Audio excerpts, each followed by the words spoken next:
한미 훈련 중에 특전사 707 특임단 중위 여성이 미군 남성들에게 여자라는 이유와 동양인이라는 이유로 무시를 당하자 그녀가 한미 훈련에서 자신의 능력을 증명하고 그들에게 참교육을 하는 이야기입니다. 영상 시청 전에 구독과 좋아요 부탁드립니다. 저희에게 큰 힘이 됩니다.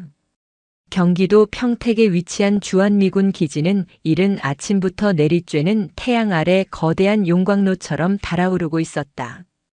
아스팔트에서 피어오르는 아지랑이 너머로 세계 최대 규모의 외국군 주둔 기지는 마치 하나의 거대한 도시처럼 위용을 뽐냈다. 막 도착한 한국 육군의 차륜형 장갑차 여러 대가 묵직한 엔진음을 울리며 기지 내 연합훈련 지휘통제소 앞에 멈춰 섰다. 장갑차의 후방 경사로가 치익 소리를 내며 열리자 위장무늬 전투복을 각 잡히게 차려입은 대한민국 최정예 707 특수임무단 대원들이 모습을 드러냈다. 그들의 군화는 한치의 오차도 없이 질서정연하게 지면에 닿았다. 대원들 사이에서 유독 단단하고 날카로운 눈빛을 한 장교가 가장 먼저 내려섰다. 바로 강은하 중이었다. 170cm가 채 안 되는 키에 전투복 아래 감춰진 다부진 체격. 화장기 없는 얼굴과 질끈 묶어 올린 머리는 군인으로서의 정체성을 명확히 보여주었다. 하지만 그녀의 존재는 거구의 미군들이 오가는 이곳에서 유독 작고 이질적으로 느껴졌다. 강중희와 그녀의 팀 리더인 김진우 상사가 지휘통제소로 들어서자 시원한 냉방 바람과 함께 수십 개의 감시 화면이 뿜어내는 열기, 그리고 낯선 언어의 소음이 그들을 맞았다. 이번 한미연합 대테러 훈련 태평양 방패의 책임자인 미 육군 데이비드 해리슨 대령이 그들을 맞았다. 은발의 백인 남성 해리슨 대령의 눈은 수많은 전장을 꿰뚫어 본 듯 깊고 냉철했다. 강중희, 평택 기지에 온 것을 환영하네. 해리슨 대령의 목소리는 딱딱했지만 그의 악수에는 동맹군 장교에 대한 최소한의 존중이 담겨 있었다. 강중희는 흔들림 없는 눈으로 그를 마주하며 군더더기 없는 경례와 함께 답했다. 만나 뵙게 되어 영광입니다, 대령님. 대한민국 육군 707 특임단 중위 강은하입니다. 짧은 인사가 오가는 동안 회의실 한쪽에서 노골적인 시선이 느껴졌다. 시선의 주인은 미 육군 특전단을 이끄는 제이크 황소 밀러 대위였다. 190cm는 좋게 넘어 보이는 거구에 목은 웬만한 사람 허벅지만큼 굵었다. 그는 턱을 치켜든 채 팔짱을 끼고 마치 동물원의 신기한 동물을 구경하듯 강중희를 위아래로 훑어보고 있었다. 그의 입가에는 비웃음이 걸려 있었다. 해리슨 대령이 훈련 개요 설명을 시작했다. 이번 훈련은 단순한 우호 증진 목적이 아니었다. 최근 동아시아에서 급증하는 초국가적 테러 위협에 대응하기 위한 실전적 시나리오로 양국 최정예 부대의 상호 운용성과 전투 능력을 극한까지 시험하는 것이 목표였다. 설명이 이어지는 내내 밀러 대위는 의자에 비스듬히 기댄 채 노골적으로 하품을 하거나 손톱을 만지작거렸다. 그의 시선은 이따금씩 강중희에게 향했고 그 속에는 이런 중요한 훈련에 여자애를 데려다 놓다니 하는 조롱이 가득했다. 설명이 끝나고 각 팀이 잠시 휴식을 취하는 시간, 밀러가 작정했다는 듯 자신의 팀원들과 함께 강중희에게 다가왔다. 그의 팀원들 역시 비슷한 종류의 오만함으로 가득 찬 얼굴들이었다. 이봐, 중희. 강 맞나? 밀러는 일부러 그녀의 성을 어눌하게 발음하며 말을 걸었다. 강중희는 조용히 고개를 돌려 그를 응시했다. 무슨 일입니까, 밀러 대위님? 아니 그냥 궁금해서. 707은 한국의 최고 부대라고 들었는데 요새는 사람이 부족한가 봐. 이렇게 작고 어여쁜 장교님도 파견하고 말이야. 어여쁜이라는 단어에 힘을 주며 그의 팀원들이 킬킬거렸다. 강중희의 곁에 서 있던 김진우 상사의 얼굴이 순간 굳어졌다. 당장이라도 욕설을 퍼부을 듯한 그의 어깨를 강중희가 눈짓으로 제지했다. 그녀는 조금의 표정 변화도 없이 얼음처럼 차가운 목소리로 답했다. 대한민국 군의 인사는 미군이 걱정할 문제가 아니라고 생각합니다. 그리고 제 체격이 훈련 성과에 미치는 영향은 앞으로 대위님께서 직접 확인하실 수 있을 겁니다. 오, 성깔 있네. 마음에 들어. 밀러는 능글맞게 웃으며 한 걸음 더 다가섰다. 땀과 남성 향수가 뒤섞인 역한 냄새가 풍겼다. 너무 딱딱하게 굴지 말라고, 은하. 그게 내 호출부호 맞지? 이 지루한 훈련 끝나면 오빠가 기지박 구경이라도 시켜줄까? 너희 여자들은 장신구 구경 같은 거 좋아하잖아. 데이트나 하자는 식의 명백한 성희롱이자 무시였다. 강중희의 눈빛이 서늘하게 가라앉았다. 그녀는 밀러의 덩치에 전혀 주눅 들지 않고 오히려 그의 눈을 똑바로 꿰뚫어보며 말했다. 대위님. 그녀의 목소리는 낮았지만 회의실의 모든 소음을 압도할 만큼의 무게를 담고 있었다. 저는 이곳의 유람온 관광객이 아닙니다. 저는 대한민국 육군 장교이고 제 호출부호는 전장에서만 의미가 있습니다. 사적인 대화는 삼가주시길 바랍니다. 강중희는 말을 마친 뒤 한치의 망설임도 없이 몸을 돌려 김진우 상사와 함께 자리를 떠났다. 그 단호하고 냉정한 태도에 밀러는 순간 말문이 막혔다. 이내 그의 얼굴은 당혹감에서 분노로 붉게 물들었다. 감히 동양인 계집애가 자신의 호의를 거절하고 공개적으로 면박을 준 것이다. 젠장할. 낮게 욕설을 읊조리는 밀러의 어깨를 그의 팀 선임하사 크리스 라이언 상사가 툭 쳤다. 라이언은 40줄에 들어선 베테랑으로 밀러와는 달리 신중하고 관찰력이 뛰어난 인물이었다. 진정해, 제이크. 저 친구 눈빛이 보통이 아니야. 그냥 애송이는 아닌 것 같은데. 뭐? 라이언, 당신까지 저 여자에 편드는 거야? 그냥 운 좋게 장교 계급장 단 동양인일 뿐이라고. 내일 첫 훈련에서 울면서 엄마 찾아가지 않으면 다행이지. 밀러는 거칠게 쏘아붙이고는 자리를 떴다. 하지만 라이언 상사는 강중희가 사라진 방향을 잠시 동안 말없이 응시했다. 그는 수많은 전쟁터에서 살아남았다. 그리고 그는 알 수 있었다. 방금 전 그 작은 동양인 여군에게서 느껴진 것은 단순한 자존심이나 객기가 아니었다. 그것은 강철처럼 단련된 자만이 가질 수 있는 고요하지만 결코 부러지지 않는 강인함의 편린이었다. 한편 복도를 걷던 김진우 상사가 분을 사귀지 못하고 낮은 목소리로 말했다. 중위님, 저런 놈들은 처음부터 박살을 내놔야 합니다. 저걸 그냥 두십니까? 두십시오, 상사님. 강은하 중위가 걸음을 멈추고 창밖을 보며 말했다. 창밖으로는 미군 대원들이 웃고 떠들며 연병장을 가로지르고 있었다. 말로 싸워서 이길 생각 없습니다. 군인은 실력으로 증명하고 결과로 말하는 존재입니다. 저들의 웃음소리가 곧 비명으로 바뀌게 될 겁니다. 그녀의 목소리에는 차가운 분노와 함께 불타는 용광로보다 더 뜨거운 결의가 담겨 있었다. 내일 시작될 첫 훈련 실내 근접 전투 및 사격술 평가. 그것이 모든 것을 결정할 첫 번째 무대가 될 터였다. 강은하 중위는 자신의 손을 내려다보았다. 수많은 훈련으로 굳은 살이 박이고 상처투성이인 손이었지만 지금 그 어느 때보다 강한 힘이 느껴졌다. 그녀는 조롱과 편견으로 가득한 이곳에서 자신의 존재 가치를 스스로 증명해야만 했다. 그것은 개인의 명예를 넘어 대한민국군의 자존심이 걸린 싸움의 시작이었다. 다음 날 훈련장의 공기는 전날보다 한층 더 팽팽하게 당겨져 있었다. 평택 기지 외곽에 위치한 최첨단 실내 소탕 훈련장은 그 자체로 하나의 괴물처럼 웅크리고 있었다. 내부는 실제 건물과 동일한 구조로 수십 개의 사진기와 감지기가 모든 움직임을 기록하고 표적은 민간인과 테러리스트가 무작위로 섞여 나타나도록 설계된 곳이었다. 오늘의 훈련 목표는 명확했다. 인질 구출 및 적 소탕. 제한 시간 내에 건물 내부로 침투하여 모든 위험 요소를 제거하고 인질을 안전하게 확보해야 했다. 정확성과 속도 그리고 가장 중요한 상황 판단 능력을 평가하는 훈련이었다. 해리슨 대령은 통제실 중앙 화면 앞에 서서 날카로운 눈으로 훈련 준비 상황을 지켜보고 있었다.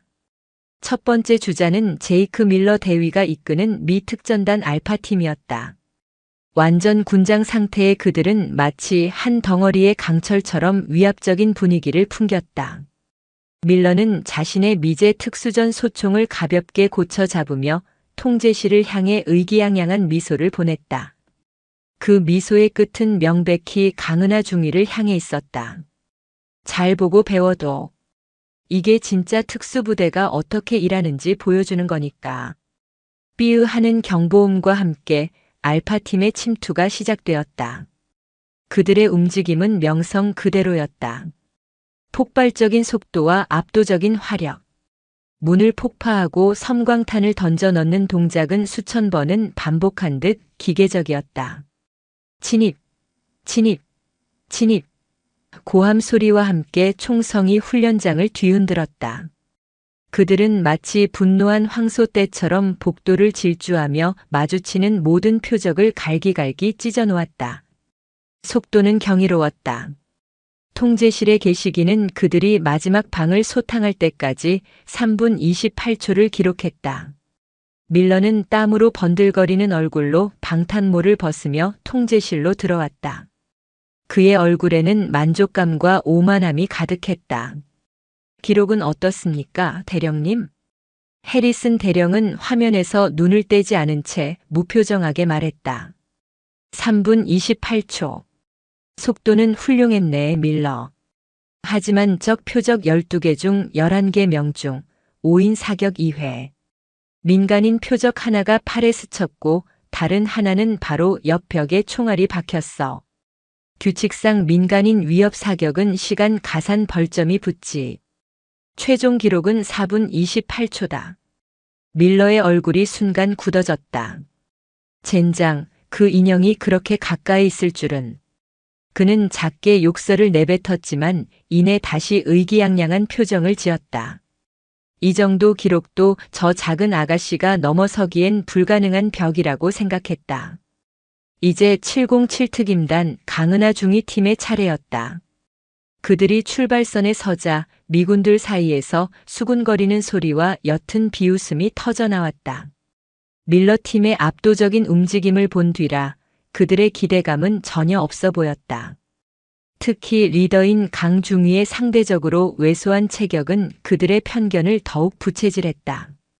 강은하 중위는 외부의 소음에 전혀 동요하지 않았다.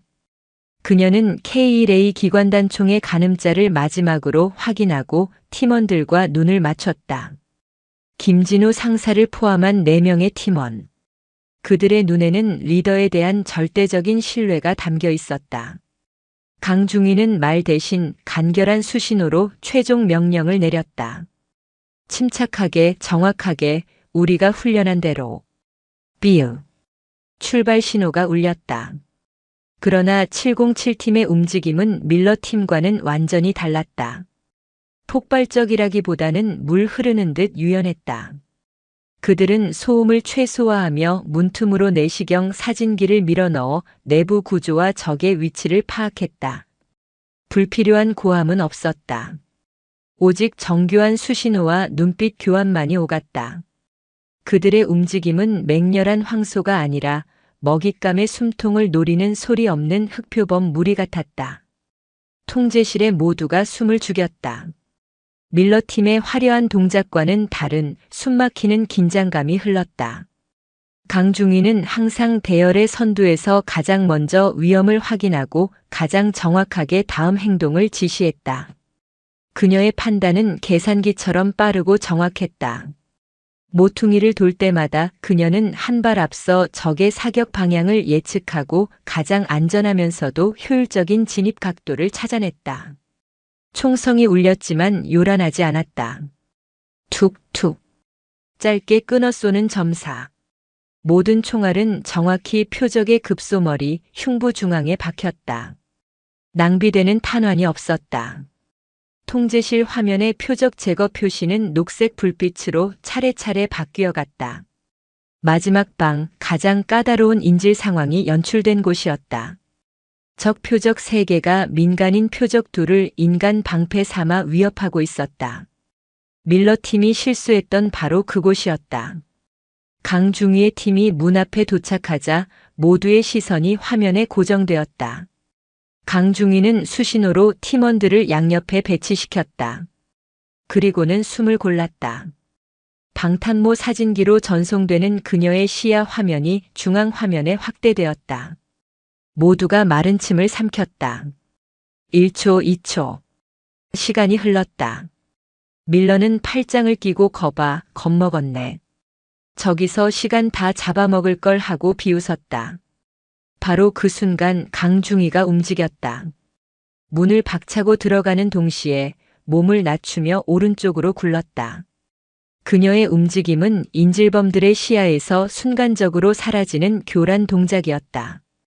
그녀가 구르는 동안 좌우의 팀원들이 동시에 진입해 각각 하나씩의 표적을 처리했다. 이제 남은 것은 인질의 머리에 총구를 겨누고 있는 마지막 표적. 강중위는 구르기를 마친 자세 그대로 바닥에 거의 누운 상태에서 총구를 들어 올렸다. 가장 불안정하고 사격하기 어려운 자세. 하지만 그녀의 K런은 흔들림이 없었다.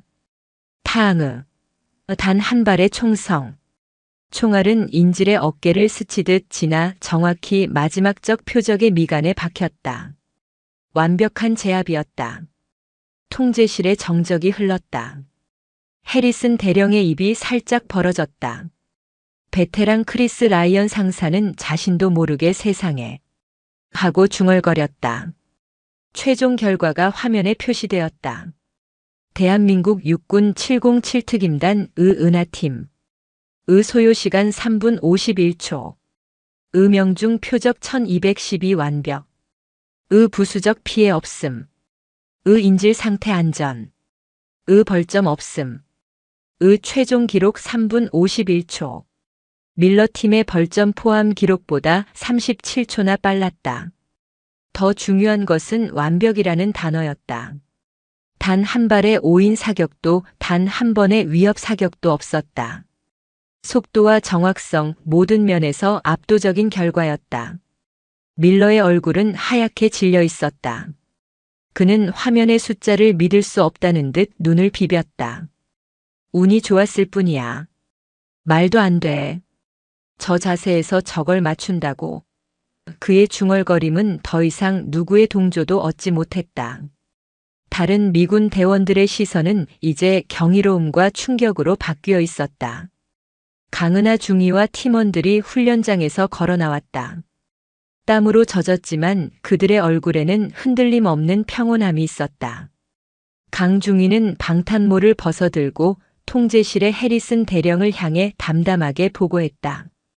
임무 완료. 보고 이상 없습니다.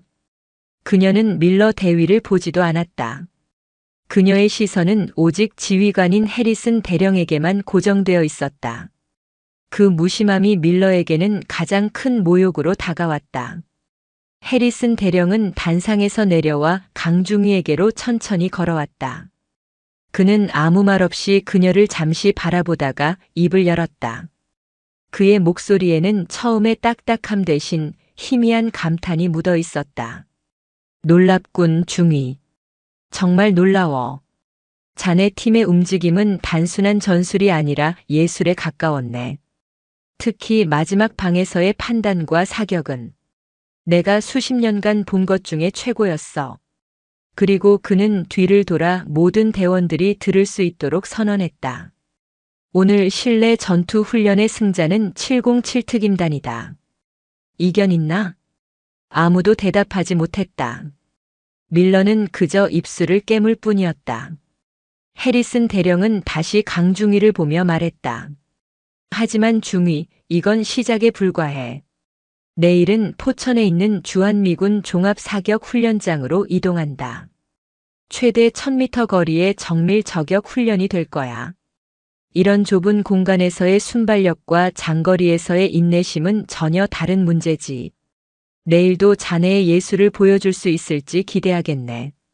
그것은 칭찬이면서 동시에 더 높은 수준의 시험을 예고하는 선전포고였다. 강은하 중위는 흔들림 없는 눈으로 답했다. 최선을 다하겠습니다. 도전은 이제 막 2라운드로 접어들고 있었다. 훈련장을 뒤흔든 총성은 거대한 산맥을 뒤흔들 폭풍의 서곡에 불과했다. 강은하의 진정한 싸움은 이제부터 시작이었다. 다음 날 훈련 장소는 경기도 포천의 주한미군 종합사격훈련장으로 바뀌었다. 어제의 숨막히는 실내 훈련장과는 모든 것이 정반대였다. 사방은 끝없이 펼쳐진 구름과 숲을, 그리고 그 사이를 제멋대로 핥히고 지나가는 바람뿐이었다. 여름의 뜨거운 열기가 아지랑이를 피워올려 멀리 있는 표적들은 마치 물속에 있는 것처럼 흐릿하게 일렁였다.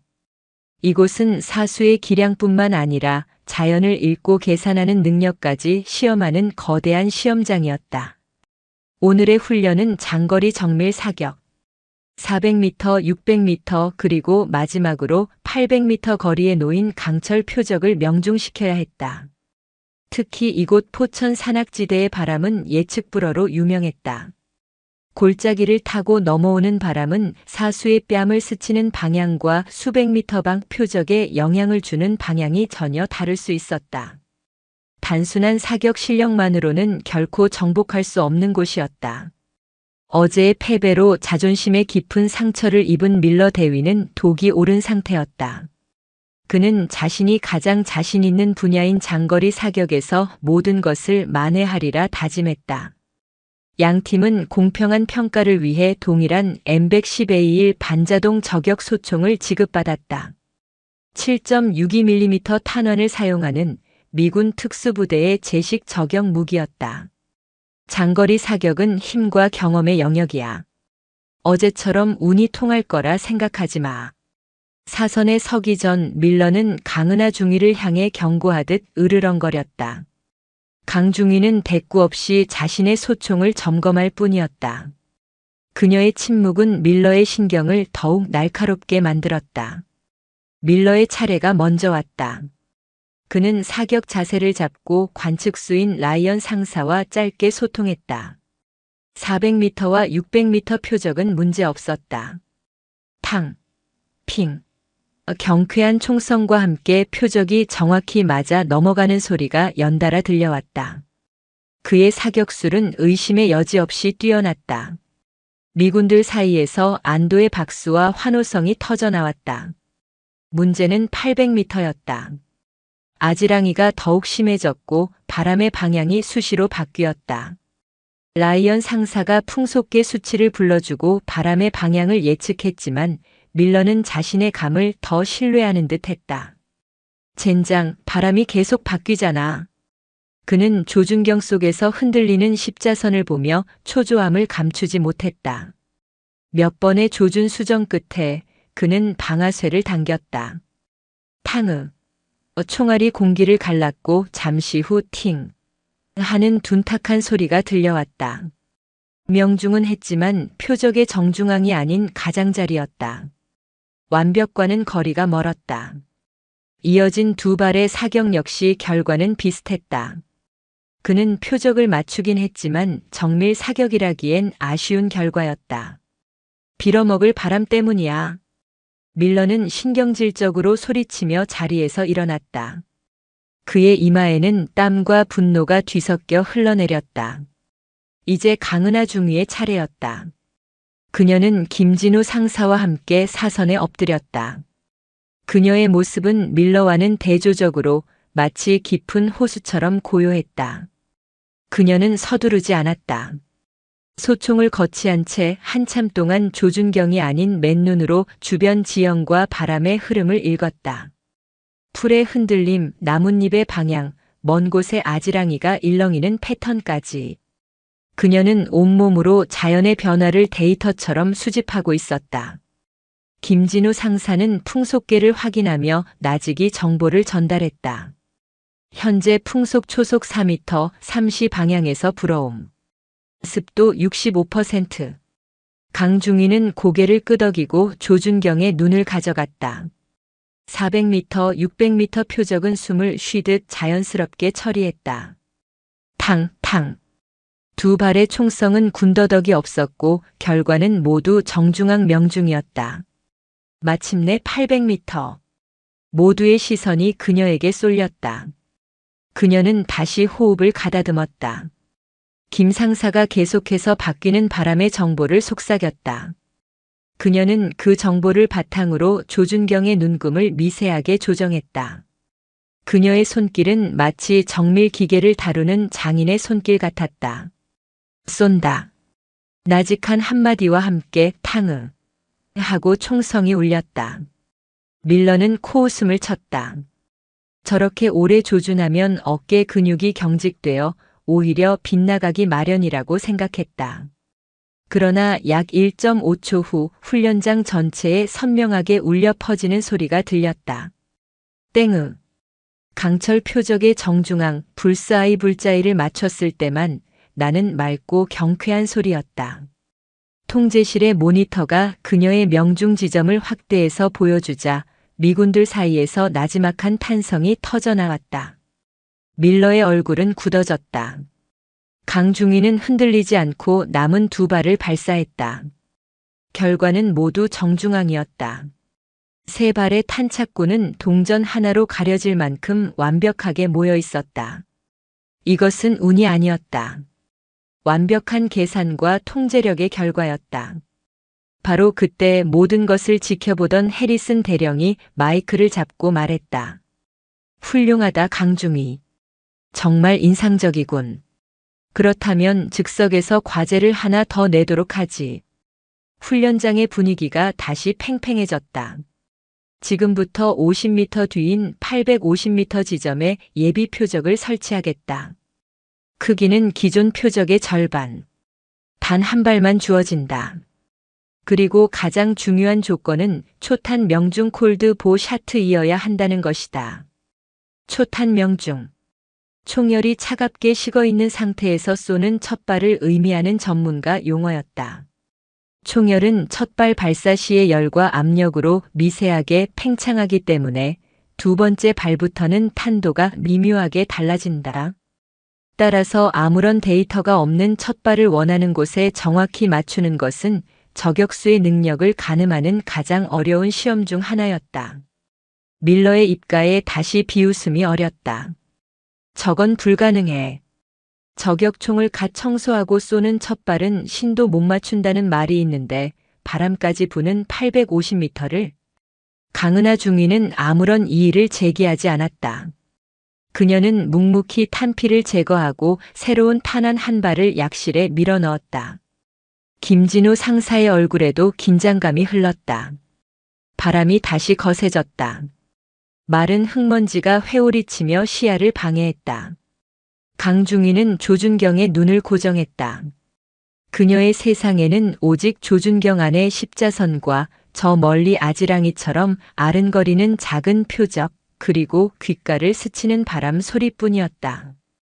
통제실의 모든 이들이, 사선 뒤의 모든 군인들이 그녀의 손가락 끝을 주목했다. 그녀는 길고 깊게 숨을 들이마셨다.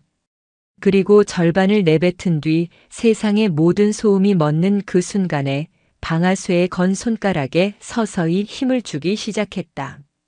시간이 멈춘 듯한 정적. 강은하 중위의 손가락이 방아쇠를 끝까지 당기는 순간 탕 하는 날카로운 총성과 함께 모든 것이 다시 움직이기 시작했다. 총알은 포물선을 그리며 850m라는 거리를 향해 날아갔다. 그 짧은 1.6초가 영원처럼 느껴졌다. 모두가 숨을 죽인 채 소리를 기다렸다. 땡으. 이전보다 더 맑고 날카로운 금속성 파열음이 바람을 타고 전해졌다. 예비 표적이 정확히 두 동강나며 뒤로 낮아빠지는 모습이 통제실의 고배율 망원경에 선명하게 잡혔다. 완벽한 명중이었다. 불가능이라 여겨졌던 바람 부는 야외에서의 850m 초탄 명중이 현실이 되는 순간이었다. 사선 주변을 감싸던 것은 경악에 가까운 침묵이었다.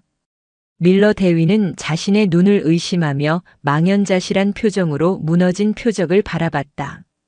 그의 얼굴에서 오만함은 완전히 사라지고 이해할 수 없는 현상을 목격한 자의 혼란과 분노만이 남아있었다. 크리스 라이언 상사는 나지막이 믿을 수가 없군 하며 고개를 저었다. 그의 눈에는 존경심이 떠오르고 있었다. 해리슨 대령은 만족스러운 미소를 지으며 강중위에게 다가왔다. 오늘 자네는 사격이 단순한 기술이 아니라 과학이자 예술이라는 것을 증명했네, 중위. 하지만 진정한 특수부대원은 표적을 맞추는 것에서 끝나지 않지. 다음 훈련은 자네의 그 능력을 실전에서 어떻게 활용하는지 보도록 하겠다. 그의 말과 함께 새로운 훈련 계획이 하달되었다. 이번 과제는 은밀 침투 및 적 지휘관 저격 시나리오였다. 저격수와 관측수 단 2명으로 이루어진 팀이 1.5km 떨어진 가상의 적진 마을까지 은밀하게 침투해야 했다. 그리고 마을을 순찰하는 다수의 대항군 병력 속에서 특정 행동을 하는 핵심 표적을 식별하여 저격하고 발각되지 않은 채 안전하게 복귀하는 것이 목표였다. 이것은 사격수를 넘어 위장술, 침투 기술, 관측 능력, 그리고 극한의 인내심까지 요구하는 종합적인 특수전술 평가였다. 밀러와 라이언 상사조가 먼저 나섰다. 그들의 침투 기술은 훌륭했다. 능숙하게 지형지물을 이용하며 관측 지점까지 도달했다. 하지만 그들의 접근 방식은 다소 공격적이었고 그 과정에서 작은 돌멩이 하나가 굴러떨어지는 사소한 실수가 발생했다. 그 소리를 들은 마을의 대항군 병력이 잠시 경계 태세를 취했다. 비록 발각되진 않았지만 완벽한 은밀함에는 흠집이 생겼다. 그들은 수시간의 관측 끝에 지도와 무전기를 번갈아 확인하는 핵심 표적을 식별해냈다. 밀러는 짧은 조준 끝에 표적을 명중시켰다. 하지만 총성과 동시에 경계심이 높아져 있던 대항군들이 즉각적으로 총알이 날아온 방향으로 대응 사격을 퍼부었다. 임무는 성공했지만 그들의 위치는 노출되고 말았다. 절반의 성공이었다. 다음은 강은하 중위와 김진우 상사의 차례였다. 그들이 훈련에 들어가자 마치 처음부터 그곳에 없었던 사람들처럼 풍경 속으로 사라졌다. 그들의 움직임은 동물의 그것과 같았다. 바람이 불 때 수풀처럼 몸을 낮추고 그림자가 길어질 때 그림자 속으로 스며들었다. 통제실의 열상 감지 장비로도 그들의 흔적을 찾기 어려울 정도였다. 그들은 단순히 몸을 숨기는 것이 아니라 자연 그 자체가 되어가고 있었다. 마침내 마을이 내려다 보이는 최적의 관측 지점에 도달한 그들은 위장막을 이용해 완벽한 저격 진지를 구축했다. 그들의 진지는 너무나도 자연스러워서 바로 앞에서 보아도 그냥 스쳐 지나갈 숲을 더미처럼 보였다. 그리고 시작된 것은 지루한 기다림과의 싸움이었다. 1시간, 2시간, 오후에 태양이 서쪽으로 기울 때까지 미동도 없이 그들은 기다렸다. 통제실에서 지켜보던 밀러는 대체 뭘 하는 거야? 기회만 엿보다가 해가 지겠네라며 초조해했다. 바로 그 순간이었다. 대항군 병력 중 한 명이 주변의 동료들을 물리고 품속에서 위성 전화를 꺼내 통화를 시작했다. 핵심 표적이었다. 김 상사가 나직이 거리와 바람 정보를 속삭였다. 강중위는 조준경의 십자선을 표적의 가슴에 고정했다. 그런데 예기치 못한 변수가 발생했다. 마을 아이로 위장한 역할 수행자가 갑자기 표적 앞으로 달려 나와 길을 가로막은 것이다. 저격 각도가 완전히 막혔다. 밀러의 입가에 역시 안 되는군 하는 미소가 스쳤다. 절호의 기회는 그렇게 날아가는 듯 했다. 하지만 강중위는 당황하지 않았다. 그녀는 방아쇠에서 손가락을 떼고 아이의 움직임을 차분히 관찰했다. 아이는 곧 다시 달려갈 것이고 그 아이가 표적을 완전히 지나치는 순간 약 1.5초간의 새로운 사격 기회가 열릴 것을 그녀는 이미 계산하고 있었다. 김 상사와의 소통은 거의 없었다. 수년간 함께 훈련하며 다져진 신뢰가 언어를 대신했다. 아이가 표적 앞을 지나쳐 달려나갔다. 강중희가 예측한 바로 그 1.5초의 순간이 열렸다. 시간은 모든 것이 느리게 흐르는 것처럼 느껴졌다. 그녀의 손가락이 부드럽게 방아쇠를 당겼다. 푹 하는 낮은 소음기 격발음. 1km 떨어진 마을의 표적이 소리 없이 쓰러졌다. 더욱 놀라운 것은 그 이후였다. 마을의 대항군들은 갑자기 쓰러진 동료를 보고 당황했지만 어디서 총알이 날아왔는지 전혀 파악하지 못했다. 총성 없는 저격. 그들은 허공에 대고 경계할 뿐 강중희의 팀은 여전히 완벽한 유령으로 남아 있었다. 완벽한 임무 성공이었다. 통제실에 복귀했을 때 분위기는 180도 달라져 있었다. 조롱과 의심의 눈초리는 온데간데 없고 그 자리에는 경외와 존경심만이 가득했다. 해리슨 대령은 모든 대원들 앞에서 강은하 중위의 손을 굳게 잡았다. 중위, 자네는 최고의 사수일 뿐만 아니라 진정한 의미의 특수부대원이다. 그 인내심과 판단력은 그 어떤 무기보다도 강력하군. 그는 잠시 말을 멈추고 강중위와 밀러 대위를 번갈아 보며 선언했다. 이번 태평양 방패 훈련의 마지막 단계는 양국 연합팀이 실제 상황을 가정한 대테러 작전을 수행하는 것이다. 이 작전에서 강은하 중위와 밀러 대위는 연합팀의 공동 현장 지휘관을 맡도록 하겠다. 작전실 안의 공기가 순간 얼어붙었다. 최악의 상성을 가진 두 사람을 하나의 팀으로 묶어 가장 중요한 임무의 지휘를 맡기겠다는 것이었다. 그것은 강중위의 능력을 최고 수준으로 인정한 것이자 동시에 오만한 밀러 대위에게 내리는 가장 혹독한 시험대였다. 밀러는 주먹을 꽉 쥔 채 강은하를 노려보았다. 그의 눈빛은 더 이상 단순한 분노가 아니었다. 자신의 신념이 송두리째 흔들리는 데서 오는 혼란, 인정하고 싶지 않은 상대의 실력에 대한 질투, 그리고 앞으로 그녀와 함께 임무를 지휘해야 한다는 굴욕감이 뒤섞인 복잡한 감정의 소용돌이였다. 개인의 자존심 대결은 이제 팀의 생사가 걸린 협력 관계로 강제 전환되고 있었다. 최종 훈련을 위한 작전 지휘소는 전쟁의 축소판이었다. 수십 개의 화면에는 훈련 지역의 위성사진, 무인 정찰기의 실시간 영상, 기상 정보 등이 쉴 새 없이 흘러갔고 통신 장비에서는 암호화된 교신 내용이 나직이 들려왔다. 해리슨 대령은 팽팽한 긴장감이 감도는 지휘소 중앙에서 마지막 훈련의 개요를 설명하기 시작했다. 최종 목표는 아시아 해방 전선이라는 가상 테러 조직이 장악한 인천 해안의 폐화학 공장이다.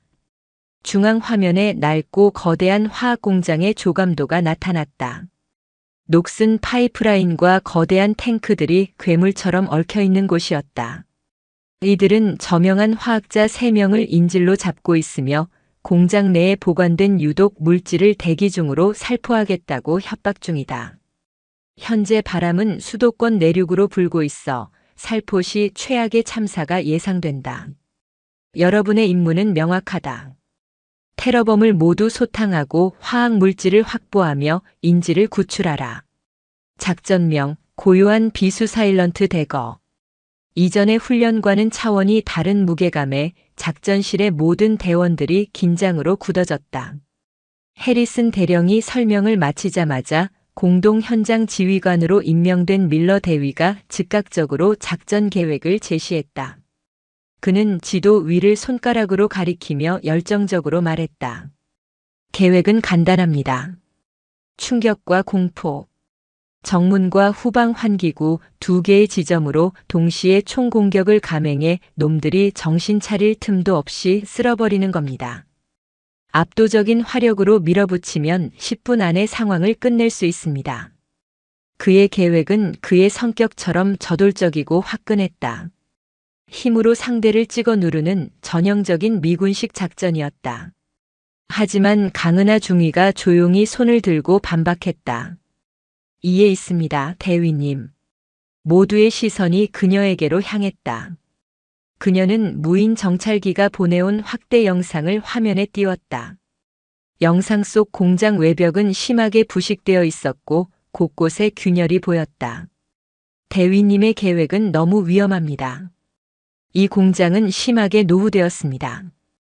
교전 중 유탄이나 폭발의 충격으로 화학물질 저장 탱크가 파손될 경우 인질은 물론이고 우리 팀원들까지 모두 위험에 빠집니다. 이것은 힘으로 밀어붙일 문제가 아닙니다. 그녀는 레이저 지시봉으로 화면의 한 구석을 가리켰다. 공장 설계도의 지하층 부분이었다. 전공법 대신 수술과 같은 정밀 타격이 필요합니다. 설계도를 보면 공장 남쪽으로 폐쇄된 지하 정비 통로가 있습니다. 이 통로를 통해 저와 대위님을 포함한 소수의 정예팀이 먼저 잠입하는 겁니다. 우리의 목표는 교전이 아니라 중앙통제실과 화학물질 살포 장치를 무력화시키는 것입니다. 우리가 안에서 심장부를 멈추면 그때 대위님의 주력 부대가 진입해 잔당을 소탕하는 것이 가장 안전하고 확실한 방법입니다. 그것은 힘이 아닌 두뇌와 정밀함에 기반한 전형적인 707식 작전이었다. 밀러는 코웃음을 쳤다. 지하 통로? 장난하나? 그렇게 꾸물거리다가 놈들이 먼저 살포장치 버튼을 누르면 어쩔 건데. 특수작전은 속도가 생명이야. 당신 계획은 너무 느리고 비겁해. 살아남는 것이 속도보다 중요합니다. 섣부른 총공격은 자살행위나 다름없습니다. 강중위의 목소리는 차분했지만 내용은 날카로웠다. 두 지휘관의 의견이 정면으로 충돌하자 작전실의 분위기는 급격히 냉각되었다. 미군 대원들은 밀러를, 한국군 대원들은 강중위를 지지하며 서로를 낯설게 바라보았다. 불편한 동맹의 첫 번째 균열이었다. 결국 해리슨 대령이 나섰다. 그는 화가 난 두 사람을 번갈아 보며 말했다. 둘 다 그만. 여기는 자네들의 자존심 싸움을 하는 곳이 아니야. 자네들은 공동 지휘관이다. 어떻게든 방법을 찾아. 1시간 주지. 통일된 작전 계획을 가져오도록. 이건 명령이다. 해리슨 대령은 두 사람을 작은 보조 작전실에 사실상 가둬버렸다. 방 안에는 두 사람의 껄끄러운 침묵만이 흘렀다. 밀러는 팔짱을 낀 채 방 안을 초조하게 서성였고 강중위는 지도를 말없이 내려다보고 있었다. 먼저 침묵을 깬 것은 강중위였다. 대위님. 저는 대위님의 용맹함과 부대원들의 전투 능력을 의심하지 않습니다. 대위님의 주력 부대는 이 작전의 성공에 반드시 필요한 망치입니다. 밀러는 의외의 말에 걸음을 멈칫했다. 하지만 망치를 휘두르기 전에 단단한 목표물에 정확한 균열을 내줄 끌이 필요합니다. 그게 제 역할이고 제 팀의 역할입니다. 망치와 끌이 함께할 때 우리는 비로소 무엇이든 부술 수 있습니다. 그녀는 감정적인 호소 대신 철저히 논리와 비유를 사용해 그를 설득했다. 그녀는 밀러의 계획을 무시한 것이 아니라 자신의 계획 안에 그의 역할을 존중하며 포함시켰다. 오랫동안 침묵하던 밀러는 마침내 한숨을 내쉬며 지도 앞으로 다가왔다. 그의 자존심이 완전히 꺾인 것은 아니었지만 그녀의 논리가 자신의 주장보다 더 타당하다는 것을 머리로는 인정할 수밖에 없었다. 1시간 후 두 사람이 다시 지휘소에 나타났을 때 그들의 손에는 하나의 통일된 작전 계획이 들려 있었다. 강은하의 정밀 타격을 선행하고 밀러의 총공격을 후속 작전으로 결합한 이른바 끌과 망치 작전이었다. 불편한 동맹은 그렇게 위태롭게 봉합되었다. 해질녘 6명의 연합 정예팀이 완전 무장을 갖춘 채 헬기에 올랐다. 그들의 목표는 저 멀리 인천 앞바다의 해무 속에서 음산한 실루엣을 드러내고 있는 폐화학 공장이었다. 헬기 안에서 강은하와 밀러는 한마디도 섞지 않았다. 하지만 두 사람의 시선은 같은 곳, 그림자처럼 다가오는 거대한 위험을 향하고 있었다. 인천 해안의 폐화학 공장 주변은 죽음의 땅처럼 고요했다. 소금기를 머금은 축축한 바람결에 어디선가 새어나오는 희미한 화학 약품 냄새가 섞여 코를 찔렀다. 간간히 공장을 비추는 경비등 불빛만이 칠흑 같은 어둠을 핥히고 지나갈 뿐이었다. 강은하와 밀러를 포함한 6명의 연합 침투조는 공장 외곽 2km 지점에서 헬기 로프를 타고 지상으로 내렸다. 지금부터는 오직 두 발과 자신들의 감각에만 의지해야 했다. 작전이 시작되자마자 두 사람의 지휘 스타일 차이는 극명하게 드러났다. 밀러는 목표 지점까지 최단 거리로 빠르게 나아가려 했다. 반면 강은하는 수시로 걸음을 멈추고 열상 탐지 장비로 주변을 살피며 우회로를 택했다. 대체 왜 이렇게 기어가는 거지? 이러다 날 새겠어.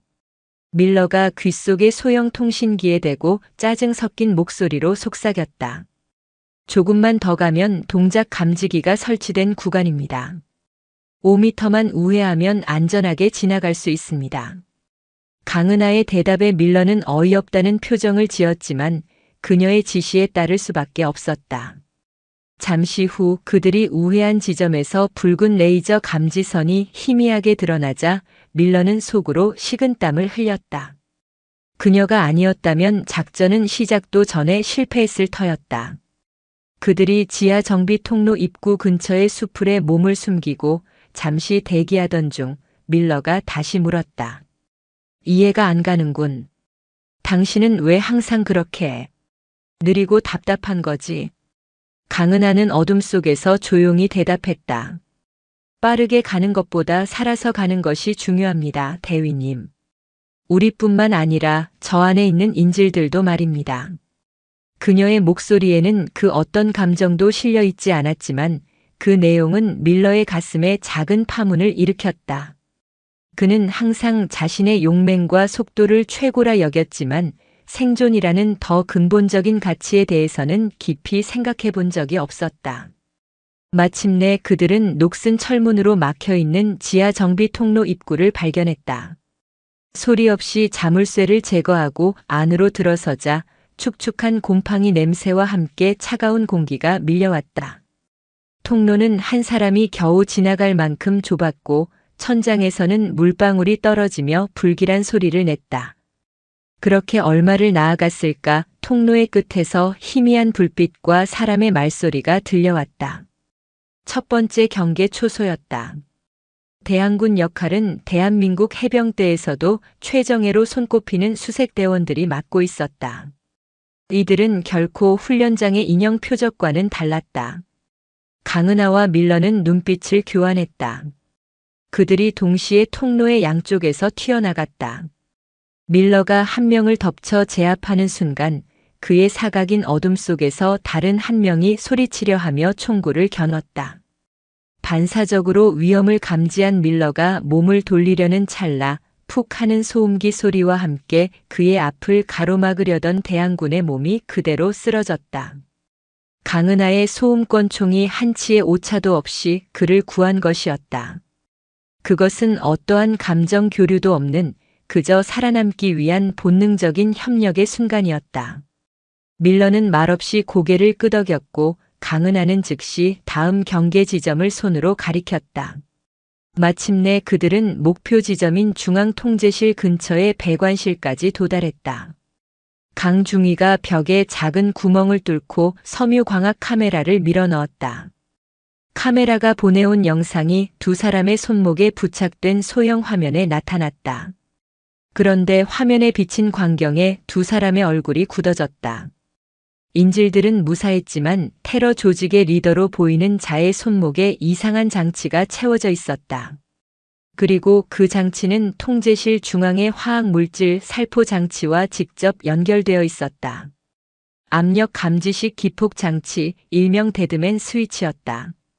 만약 저격으로 리더를 사살할 경우 그의 심장이 멎고 혈압이 떨어지는 순간 장치가 이를 감지해 자동으로 밸브를 개방하게 되는 최악의 시나리오였다. 단순 저격이나 기습은 불가능해졌다. 지금까지의 계획은 모두 쓸모없게 되었다. 바로 그때 두 사람의 귓속 통신기로 해리슨 대령의 다급한 목소리가 들려왔다. 침투조 들리나? 방금 적의 움직임을 파악했다. 저건 데드맨 스위치다. 고요한 비수 작전은 이제 무효다. 현장의 판단에 맡긴다. 어떻게 할 건가 지휘관들? 강은하와 밀러는 동시에 화면에서 눈을 떼고 서로를 마주 보았다. 그들의 눈빛 속에서 더 이상 자존심 싸움이나 편견은 찾아볼 수 없었다.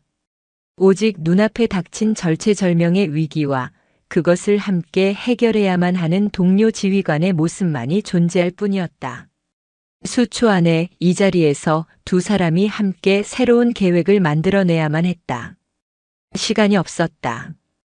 폐쇄된 배관실 안 강은하와 밀러는 서로의 얼굴에 비친 절박함을 읽었다. 밖에서는 언제 터질지 모르는 시한폭탄이 똑딱거리고 있었고 그들의 손에 수백만 명의 목숨이 달려 있었다. 밀러의 본능이 먼저 튀어나왔다. 그는 주먹을 꽉 쥐며 낮은 목소리로 말했다. 방법은 하나뿐이야. 우리가 동시에 진입해서 내가 놈의 팔을 붙잡아 제압하는 동안 나머지가 쓸어버린다. 너무 위험합니다. 강은하가 즉시 그의 계획을 잘랐다. 그녀의 목소리는 강철처럼 차가웠다. 교전 중 유탄 하나라도 리더에게 스치면 끝입니다. 혹은 대위님이 그의 팔을 잡는 과정에서 압력 센서가 먼저 작동할 수도 있습니다. 실패 확률이 1%라도 있는 계획은 계획이 아닙니다. 이 상황에서는 만약이란 없습니다. 그럼 어쩌자는 건데? 여기서 기도라도 하자는 건가? 밀러가 격앙된 목소리로 받아쳤다. 바로 그 순간 강은하의 머릿속에서 수만 가지 정보가 조합되며 하나의 섬광이 스쳤다. 정밀함과 압도적인 힘, 끌과 망치. 그녀는 밀러를 똑바로 바라보며 말했다. 사람이 아니라 기계를 먼저 무력화시켜야 합니다. 기계? 저 데드맨 스위치는 전자장비입니다. 강한 전압에 충격을 가하면 회로가 타버리면서 작동 불능이 될 겁니다. 동시에 인체에도 충격을 줘서 리더를 살상 없이 무력화시킬 수 있습니다. 그녀는 자신의 전투조끼에서 작은 장비 하나를 꺼내 보였다. 접이식 경찰봉처럼 생긴 고전압 전기 충격기였다. 밀러의 눈이 번뜩였다. 전기 충격기라. 하지만 저놈 코앞까지 어떻게 접근하지? 들어서는 순간 벌집이 될 텐데. 그래서 망치가 필요합니다, 대위님. 강은하의 눈이 밀러에게 향했다. 대위님께서 거대한 소음을 만들어 주셔야 합니다. 놈들의 시선과 청각, 모든 정신을 다른 곳으로 완벽하게 돌릴 수 있는 압도적인 소음을. 두 사람의 머릿속에 동시에 같은 그림이 그려졌다. 끌과 망치의 합주. 한쪽이 시선을 끌고 혼란을 야기하는 동안 다른 한쪽이 그림자 속에서 치명적인 일격을 가하는 작전. 밀러의 입가에 처음으로 쓴 웃음이 아닌 진정한 전사의 미소가 떠올랐다. 그는 강은하의 계획을 완전히 이해했다. 그것은 자신의 장점과 그녀의 장점을 완벽하게 결합한 이 상황에서 유일하게 성공 가능한 계획이었다. 그는 자신의 역할을 기꺼이 받아들였다. 좋아. 내 주력 부대를 동원해서 이 낡아빠진 공장 북쪽을 지옥으로 만들어주지. 평생 들어보지 못한 가장 요란한 교향곡을 연주해주겠어. 당신이 주인공으로 등장할 무대를 만들어주지. 그는 더 이상 강은하를 무시하거나 얕보지 않았다. 그의 눈에는 동등한 지휘관이자 자신의 등을 맡길 수 있는 파트너에 대한 신뢰가 담겨 있었다. 이것이 그의 진정한 변화의 시작이었다. 고맙습니다. 강은하가 짧게 답했다. 두 사람은 즉시 해리슨 대령에게 새로운 작전 계획을 보고했다. 해리슨은 잠시의 침묵 끝에 허가한다. 신의 가호가 있기를 이라는 짧은 답변을 보내왔다. 밀러는 주력 부대와 통신하며 세부적인 공격 계획을 지시했다. 그의 목소리는 자신감과 힘으로 가득 차 있었다. 강은하 중위는 전기 충격기를 마지막으로 점검하며 자신의 호흡과 심박수를 조절했다. 그녀의 내면은 폭풍 전야처럼 고요했다. 90초 후에 시작한다. 밀러가 강은하를 보며 말했다. 내 신호에 맞춰서 움직여. 강은하는 말없이 고개를 끄덕였다. 그녀의 손에 들린 차가운 전기 충격기가 이 절망적인 상황을 타개할 유일한 고요한 비수였다. 밀러가 통신기에 대고 외쳤다. 모든 부대 총공격 개시. 그의 말이 끝나기 무섭게 공장 반대편에서부터 지축을 흔드는 거대한 폭발음이 연달아 터져나왔다. 그들의 절망적인 합주가 시작된 것이었다. 쾅! 夸과광! 공장 북쪽에서 울려 퍼지는 폭음은 마치 세상의 종말을 알리는 천둥소리 같았다. 밀러의 주력 부대가 연주하는 망치의 교향곡은 상상 이상이었다. 굉음과 함께 예광탄과 조명탄이 어두운 밤하늘을 대낮처럼 밝혔다. 중앙통제실 안의 테러범들은 혼란의 도가니에 빠졌다. 북쪽이다. 주력 부대가 북쪽에서 공격해온다. 젠장, 이렇게 빠를 줄이야. 모두 북쪽 방어선으로 가. 그들의 모든 시선과 신경은 북쪽 방향의 감시 화면에 쏠렸다. 테러 리더 역시 무전기에 대고 고래고래 소리를 지르며 혼란에 빠진 부하들을 통제하려 애쓰고 있었다. 아무도 등 뒤의 배관실 문이 소리 없이 열리고 있다는 사실을 알지 못했다. 강은하 중위는 한 마리의 흑표범처럼 소음과 번쩍이는 불빛을 자신의 보호색 삼아 통제실 안으로 스며들었다. 그녀의 움직임에는 한치의 망설임도 단 한 번의 불필요한 동작도 없었다. 그녀의 세상은 모든 것이 느리게 움직이는 것 같았다. 인질들의 겁에 질린 얼굴, 총구를 들고 이리저리 뛰어다니는 테러범들의 모습, 그리고 그 중심에서 고함을 치고 있는 목표물까지의 거리. 10m, 8m, 5m. 바로 그때였다.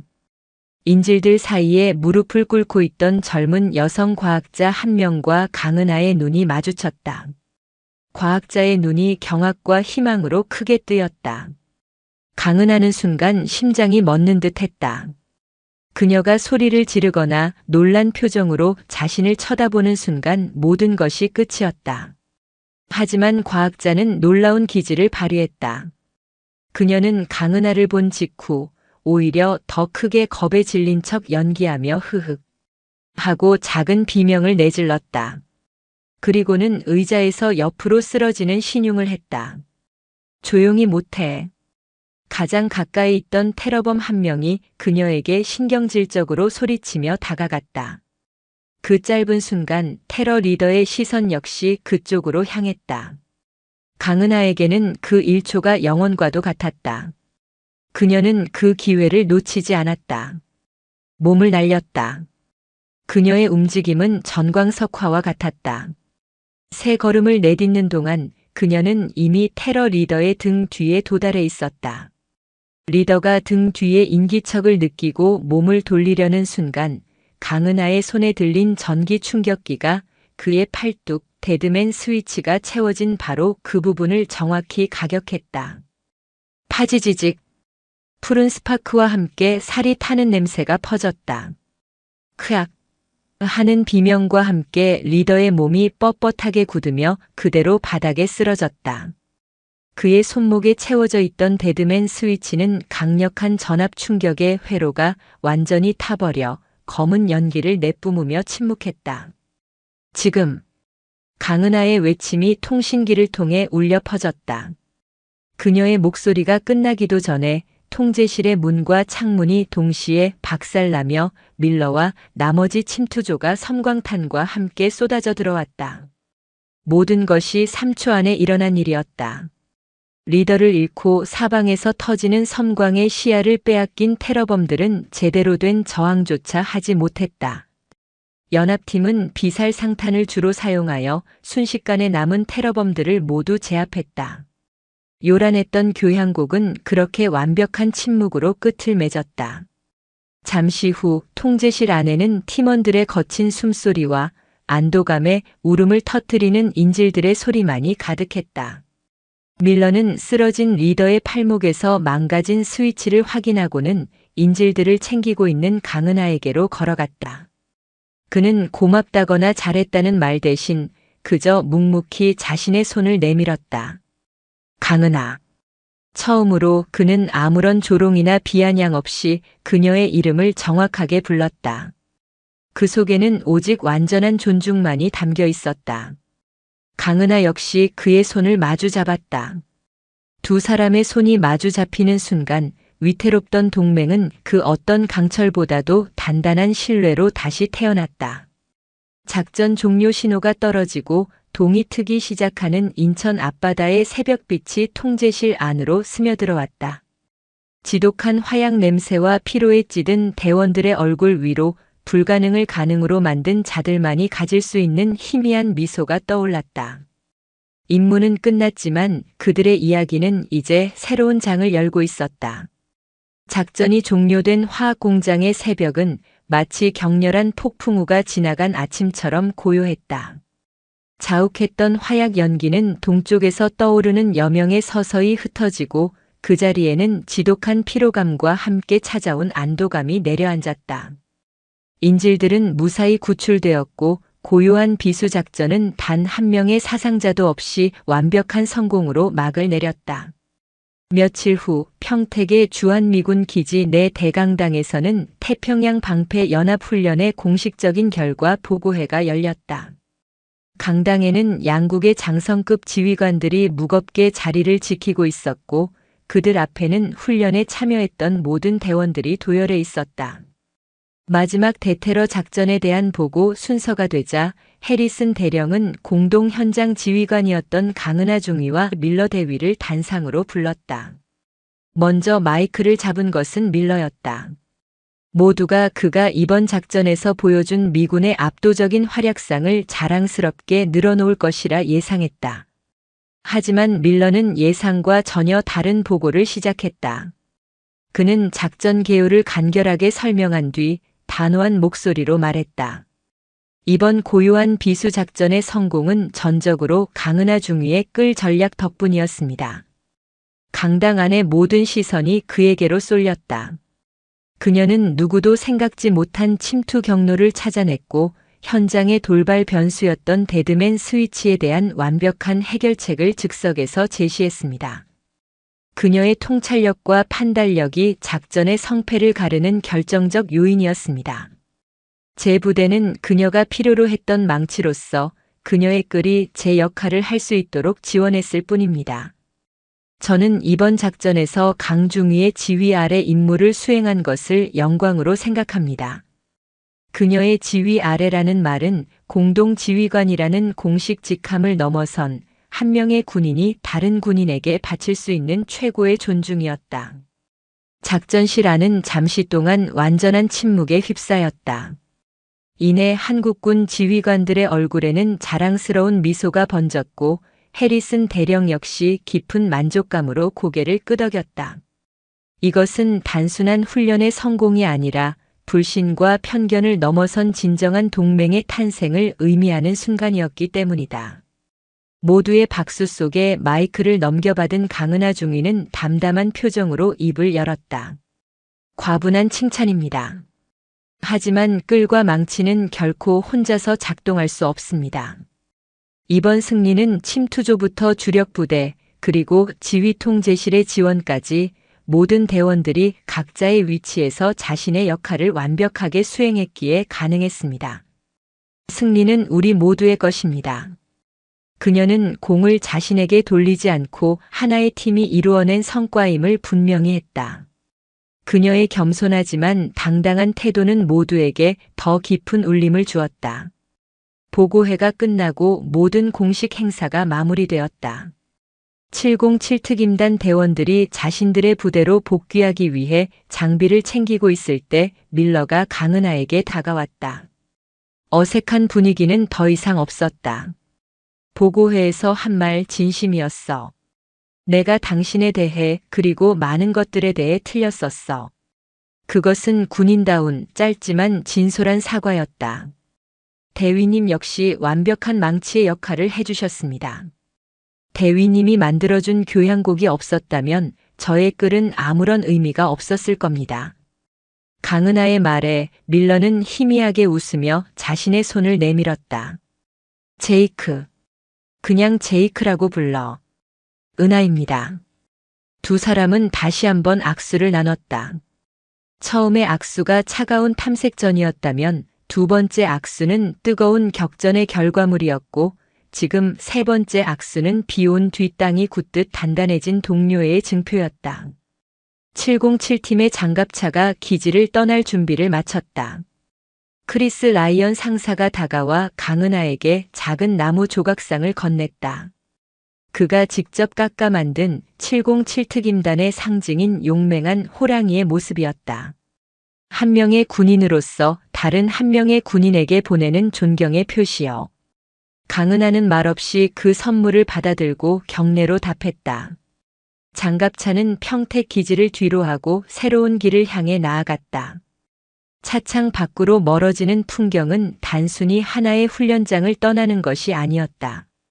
그곳에 자신들을 향했던 불신과 편견의 죄를 남겨두고 서로에 대한 존중과 신뢰라는 새로운 여명을 향해 나아가는 길이었다. 그로부터 몇 달 후, 충청북도의 707특임단 본부 강은하 중위는 갓 부대에 전입 온 신임 하사들을 대상으로 한 독도법 훈련을 지휘하고 있었다. 정신 똑바로 차려. 내 손에 들린 지도와 나침반이 전장에서는 내 목숨이다. 그녀의 목소리는 여전히 엄격했지만 그 속에는 이전보다 깊어진 통찰력과 경험의 무게가 더해져 있었다. 태평양 방패 훈련 이후 그녀는 부대 내에서 살아있는 전설이 되어 있었다. 훈련을 마친 그녀에게 부대장이 봉투 하나를 건넸다. 미 국방부에서 온 공식 서한이었다. 봉투 안에는 태평양 지역의 대테러 위협에 신속하게 대응하기 위한 한미 연합 특수임무부대의 창설 계획과 함께 그녀를 창설 요원이자 핵심 작전 장교로 공식 초빙한다는 내용이 담겨 있었다. 그녀가 보여준 능력은 단순한 훈련의 성공을 넘어 새로운 동맹의 역사를 여는 씨앗이 된 것이다. 같은 시각 미국 노스캐롤라이나주의 포트 브래그. 제이크 밀러 대위는 그린벨의 후보생들을 앞에 두고 열변을 토하고 있었다. 힘만 믿고 날뛰는 멍청이는 특수부대원이 될 자격이 없어. 진짜 강함은 상대를 압도하는 힘이 아니라 상황을 지배하는 머리에서 나온다. 때로는 가장 날카로운 끌이 가장 강력한 망치보다 효과적일 때가 있단 말이다. 그의 훈련 방식은 완전히 바뀌어 있었다. 한 후보생이 여군이 현장 지휘관을 맡는다는 것은 비효율적이지 않습니까? 라는 질문을 던지자 밀러는 예전에 자신을 보는 듯한 그를 싸늘하게 바라보며 말했다. 그 비효율적인 지휘관 덕분에 내가 지금 여기 서서 너희 같은 풋내기들을 가르치고 있는 거다. 계급장과 성별이 아니라 실력으로 존경심을 얻어내. 그게 진짜 군인이다. 그의 변화는 일시적인 것이 아니었다. 훈련을 마친 그에게도 같은 내용의 서한이 전달되었다. 새로운 한미연합 특수임무부대로의 발령 명령. 서한에 적힌 한국 측 파견 장교의 명단을 본 그의 입가에 희미한 미소가 떠올랐다. 1년 후 인천국제공항. 세계 지도자들이 참석하는 아시아 안보 회의가 열리는 날. 공항 전체에 최고 등급의 경계 태세가 내려진 가운데 특정 테러 단체가 공항 내부에 잠입했다는 첩보가 입수되며 상황이 급변했다. 대한민국과 미국은 이 위협에 대응하기 위해 1년 동안 비밀리에 준비해 온 바로 그 부대, 한미연합 특수임무부대 우 코드네임 코리아 실드를 사상 최초로 실전에 투입했다. 공항 활주로 한편에 자리 잡은 이동식 지휘 차량. 그 안의 대형 화면에는 공항의 모든 구역을 비추는 실시간 영상과 정보들이 쉴 새 없이 떠올랐다. 그리고 그 화면 앞에 2명의 현장 지휘관이 서 있었다. 어느새 소령 계급장을 단 강은하와 제이크 밀러였다. 예전의 풋내기 장교와 오만한 대위의 모습은 온데간데 없고 수많은 훈련과 실전을 통해 완벽한 파트너로 거듭난 두 명의 베테랑 지휘관만이 서 있었다. 강은하가 디지털 지도의 한 지점을 가리켰다. 끌은 여객 터미널 지하의 수화물 처리 시스템을 통해 진입합니다. 밀러가 다른 한 지점을 가리켰다. 알겠습니다. 망치는 지상에서 대기하다가 소령님의 신호에 맞춰 진입하겠습니다. 그가 강은하를 바라보며 물었다. 그들의 공식적인 첫 실전이었다. 준비됐나 강소령? 강은하가 그를 마주보며 자신감 넘치는 미소와 함께 답했다. 준비됐습니다, 밀러 소령. 두 사람은 다시 지도 위로 시선을 돌렸다. 그들의 등 뒤로 새로운 시대의 지평선이 밝아오고 있었다. 편견과 갈등의 재를 딛고 피어난 진정한 동맹은 이제 가장 위험한 최전선에서 그 가치를 증명하기 시작한 것이다. 이야기는 끝이 아니라 새로운 시작을 향해 나아가고 있었다. 영상이 유익하셨다면 구독과 좋아요, 댓글까지 부탁드리겠습니다.